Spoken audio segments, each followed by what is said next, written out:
साथियों, मेरा अभिवादन स्वीकार कीजिए। दरअसल जब मैं बात कर रहा हूँ आपसे, तो उन राजनीतिक विषयों पर बात कर रहा हूँ जहाँ जनता के सरोकार होते हैं।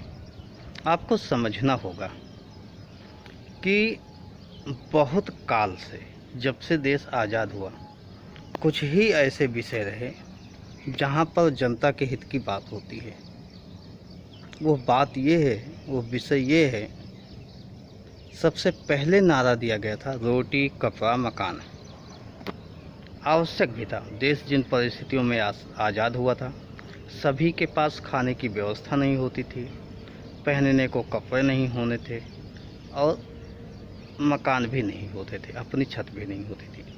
देश की आज़ादी के इतने वर्षों बाद काफ़ी स्थितियां बदली, लेकिन आज भी रोटी कपड़ा मकान की स्थिति ये है कि आप देख रहे होंगे, कर्ज लेकर लोग आत्महत्या कर रहे हैं। भूखमरी के कारण लोग आत्महत्या कर रहे हैं।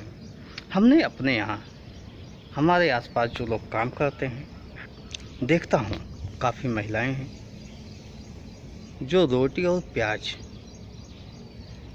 नमक रोटी तेल लगाकर खाती हैं। पूछने पर कहती हैं, बिटिया सब्जी बहुत महंगी है। भैया सब्जी बहुत महंगी है, नहीं ले पाते, क्या करें। तो अभी स्थितियां ये हैं कि सभी संपन्न नहीं हुए, बहुत से लोग ऐसे मिलेंगे। और फिर इसको समझने के लिए आप ऐसे समझिए कि 80 करोड़ लोगों को केंद्र सरकार कहती है कि मैं 5 किलो राशन देती हूँ। केंद्र सरकार का ये स्टेटमेंट है, मतलब उसके 5 किलो राशन पर 80 करोड़ लोग निर्भर हुए हैं। जब बात मकान की आती है, तो अगर प्रधानमंत्री आवास योजना ना हो, जैसे उसके पूर्व में इंदिरा आवास योजना थी, अलग अलग राज्यों में अलग अलग आवास योजनाएं होती थी, आवास योजना ना हो तो लोग स्वयं अपना घर बनाने में स्वयं को सक्षम नहीं पा रहे हैं। और बात कपड़े की हो, पहनने की हो, तो आप कुछ शहरों की मंडियों में चले जाओ, जहां सेकंड हैंड कपड़े कैसे सेल होते हैं, इसको आप देख सकते हो। कंपनियों के रिजेक्टेड माल यानी कपड़े कैसे सेल होते हैं, इसको आप देख सकते हो। तो कहने का मतलब, अभी हम रोटी कपड़ा मकान में बहुत अच्छी तरीके से स्ट्रांग नहीं हो पाए, मजबूत नहीं हो पाए, लेकिन समय के साथ जो आवश्यकता होनी चाहिए, इस समय जो होनी चाहिए, वह शिक्षा और स्वास्थ्य होना चाहिए। महंगाई जिस तरीके से चरम पर होती जा रही है, लोगों की जो पहली प्राथमिकता होती है अपनी सरकारों से, क्योंकि इस देश की मालिक ही जनता है, तो जाहिर सी बात मालिक तो कुछ चाहेगा ही कि भाई हमारी कमाई से हमें भी कुछ लाभ मिले, हमें भी कुछ फ़ायदा मिले।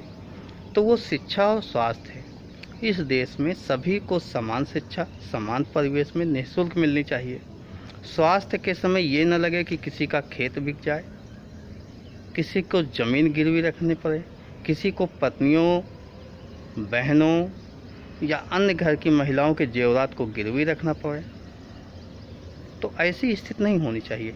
मेन शिक्षा और स्वास्थ्य, यह प्राथमिकता में होना चाहिए। लोगों को कुल मिला के सक्षम बनाना आवश्यक है। तो मैं तो ये कहूँगा कि लोग आर्थिक सक्षम हों, यह आवश्यक है वर्तमान परिवेश में। उसके बाद सभी के साथ, न जाति के आधार पर, न भेदभाव के, न धर्म के आधार पर, न रहन सहन मतलब भौगोलिक स्थिति के आधार पर कोई भेदभाव नहीं होना चाहिए। तो आर्थिक सक्षमता, सामाजिक समानता, यही दो विषय होने चाहिए अब। लेकिन आज़ादी के बाद भी अभी हम लोग वहीं पर हैं जहां से चले थे। तो क्या ऐसी स्थितियों में कोई बदलाव हो सकता है? क्योंकि अभी जो आपकी वर्तमान सरकार है, जिस सरकार की मैं बात कर रहा हूं, पुरानी सरकारों से अब तक देखा जाए, ये सरकार कुछ विषय लेके आई थी। वो क्या विषय लेके आई थी आप स्वयं जानते हो।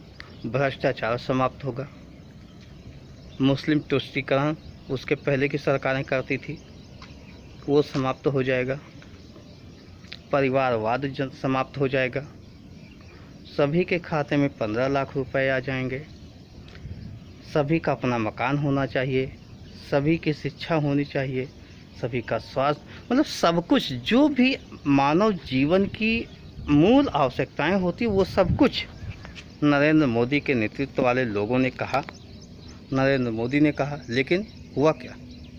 सरकार बन गई, एक कार्यकाल हुआ, उन्होंने कहा समय कम हो गया, नहीं तो और कुछ कर देते, कुछ विशेष करते। 5 साल तो उनके घोषणा में निकल गया, यानी घोषणा मंत्री के रूप में उन्होंने काम किया। और इतने बड़े घोषणा मंत्री थे, इतना बड़बोलापन था, इतना बड़बोलापन किसी प्रधानमंत्री पे नहीं देखा गया। मतलब प्रधानमंत्री पद की एक गरिमा होती है, तो प्रधानमंत्री पद पर होते हुए कोई इतना जुमलेबाजी नहीं किया, इतना नहीं बोला। लेकिन जब बोलने की बारी आई, जब मणिपुर जल रहा था, वहाँ धार्मिक या जाति हिंसा में उपद्रवी लोग हमारे सैनिकों का हथियार छीन लिए और स्वयं बंकर बनाकर रहने लगे, स्वयं घेराव कर दिया पूरे एरिया का, महिलाओं की इज्जत तार-तार होने लगी, कपड़े उतार दिए गए, नंगा परेड कराया जाने लगा। उसके बाद जब गृह मंत्री और प्रधानमंत्री को बोलना चाहिए था, नहीं बोला, चुप्पी साध ली। कहने का मतलब, अब आप कह सकते हो क्या प्रधानमंत्री हमारा गूंगा है? तो गूंगा तो है नहीं, क्योंकि मणिपुर के मामले को छोड़ दें तो बाकी बहुत ज़्यादा बोलते हैं। तो ऐसी स्थितियों में देश को क्या चाहिए? वो फिर वही राग अलाप रहे हैं, क्विट भ्रष्टाचार। मतलब महात्मा गांधी के नारे की कॉपी कर लेने से कोई गांधी नहीं हो जाएगा। और फिर 10 सालों में आपने कोई काम ही नहीं किया। 10 साल का कार्यकाल मिला, 9 साल तो आपके बीत गए, 9 साल में आपने कुछ नहीं किया। आपके पास कोई भी ऐसी योजना नहीं है, कोई भी ऐसा काम नहीं है जो लोगों के बीच गिना सको, बता सको। उसके बाद भी जुमलेबाजी से काम चलाना चाहते हैं। आज देश की जनता को समझना होगा कि उसकी जो मूलभूत आवश्यकता है वो नेताओं के माध्यम से ही संभव है। उन नेताओं के माध्यम से संभव है जो पब्लिक के बीच रहते हैं, यहाँ से उठकर जाते हैं। अगर मोदी सरकार को देखा जाए तो नौकरशाही तो वैसे भी उन लोगों का जमावड़ा होता है जो सर्वथा सक्षम होते हैं। मुश्किल से 2-4% ही नौकरशाही में लोग होंगे जो किसानों के घरों से होंगे। अन्यथा इस समय जो परिस्थितियां बन गई हैं उसमें नौकरशाही के लोग जितने IAS IPS हैं वो किसी बाबू के, किसी क्लर्क के, किसी IAS के, किसी IPS के, किसी डॉक्टर के, किसी इंजीनियर के बच्चे ही होंगे। बहुत कम लोग किसान परिवार से गए होंगे। तो जाहिर सी बात, आम जनता के मूल विषय क्या हैं उनको वो समझ नहीं आती।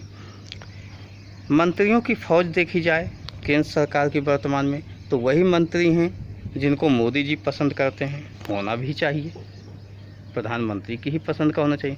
लेकिन वो स्वतः काम नहीं कर पा रहे हैं, उनका काम नौकरशाही कर रही है।